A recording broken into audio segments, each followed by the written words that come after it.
દિયોદર વિધાનસભામાં આવતા ડીસા તાલુકાના ભીલડી ખાતે ભારતીય જનતા પાર્ટીની સભા યોજાઈ। બનાસકાંઠા જિલ્લાના 14 દિયોદર વિધાનસભા મત વિસ્તારના ભીલડી ખાતે કેન્દ્રીય મંત્રી સુધીર ગુપ્તાજીની જંગી સભા યોજાઈ, જેમાં મધ્યપ્રદેશના કેબિનેટ હાયર એજ્યુકેશન શિક્ષણ મંત્રી ડોક્ટર મોહન યાદવ પણ ઉપસ્થિત રહ્યા। બનાસકાંઠા જિલ્લા ભાજપના પ્રમુખ ગુમાનસિંહ ચૌહાણ સહિત દિયોદર ભાજપના કાર્યકરો પણ ઉપસ્થિત રહ્યા હતા। આજે દિયોદર વિધાનસભા મત વિસ્તારના ભીલડી ખાતે કેન્દ્રીય મંત્રી સુધીર ગુપ્તાએ જણાવ્યું હતું, નરેન્દ્રભાઈ મોદીના નેતૃત્વમાં ગુજરાત અને દેશનો વિકાસ થયો છે, સાથે કોંગ્રેસ સામે આકરા પ્રહારો કર્યા હતા। ગુજરાતમાં નર્મદા ડેમથી ગુજરાત બનાસકાંઠા જિલ્લામાં નર્મદા કેનાલોથી ખેડૂતોના જીવન સ્તરમાં બદલાવ આવ્યો, શિક્ષણ, આરોગ્ય અને રોજગારીની તકો વધી છે। રિપોર્ટર રાજ કચ્ચર, બનાસકાંઠા। चूंटणी प्रचार अर्थे हमारा राष्ट्रीय नेतृत्व राष्ट्रीय कोषाध्यक्ष श्री अने गुजरातना प्रभारी आदरणीय सुधीर गुप्ताजी अने मध्य प्रदेश थी त्याना शिक्षा मंत्री आदरणीय डॉक्टर मोहनजी यादवजी अने आजे एम कहेवुं पड़े कि राष्ट्रना मोटा भागना भारतीय जनता पार्टीना आगेवानो आदरणीय अमितजी थराद अने डीसा बाकीना बधी ज विधानसभानी अंदर केंद्रीय मंत्रीश्रीओ आज प्रवास करी रह्या छे। आज समग्र जिल्लानी अंदर एक वातावरण एवुं बन्युं छे कि कांग्रेस क्यांय देखाती नथी। 9 सीट पर भगवो लहराशे। भरोसानी भाजप सरकार ज्यारे आदरणीय नरेंद्रभाई अने आदरणीय अमितभाईनी केंद्रनी सरकार राज्यना मान्य मुख्यमंत्री श्री भूपेन्द्रभाई अने CR पाटील साहेबनुं जे नेतृत्व छे एना आधार पर लोकोए एक विश्वास मूक्यो छे।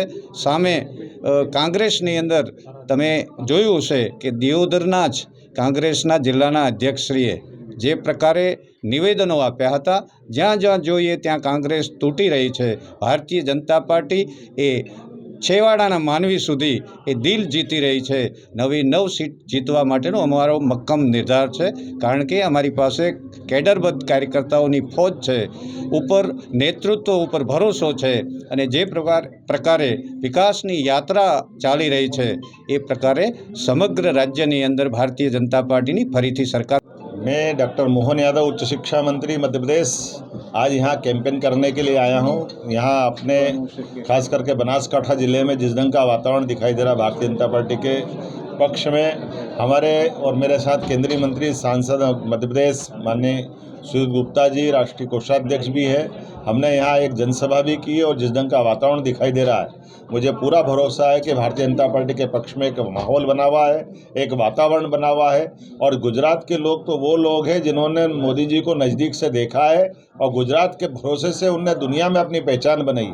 तो गुजरात वो एक मॉडल बना, रोल मॉडल बनने के कारण से गुजरात की जनता ने उनको विशेष रूप से अलग ढंग से उनका आत्मीय संबंध भी है।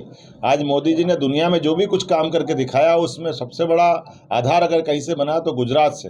और गुजरात में नर्मदा का पानी हो, किसानों के लिए 2-2 हज़ार की 3 किस्तों की जो 6,000 रुपये साल की सहायता हो, अलग अलग प्रकार से गुजरात को जिस ढंग से संवारा है, जो विकास का मॉडल खड़ा किया है, मुझे पूरा भरोसा है कि इस विधानसभा चुनाव में भारी मतों से जीत रहे हैं। हम सब जिस ढंग से लगभग 150 सीट से ज़्यादा भारतीय जनता पार्टी अपनी सभी सीट खास करके बनासकांठा जिला में अगर जीत रही तो आप वातावरण समझ सकते होंगे कि माहौल क्या है।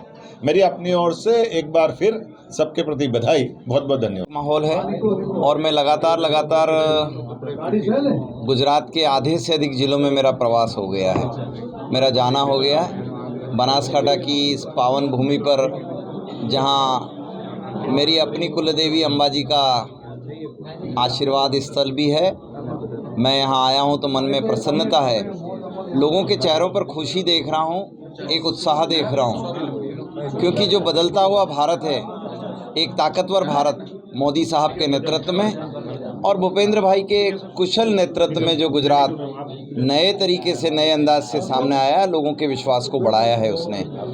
और इसीलिए मुझे पूर्ण विश्वास है कि हम 182 सीटों पर जो चुनावी लड़ाई लड़ रहे हैं, 150 से अधिक सीटें हम विजयी होकर आ रहे हैं। और आज इस सीट पर आया हूँ, ये तो 100% जनता का और कार्यकर्ता का उत्साह इस सीट को भाजपा के लिए बिल्कुल तय कर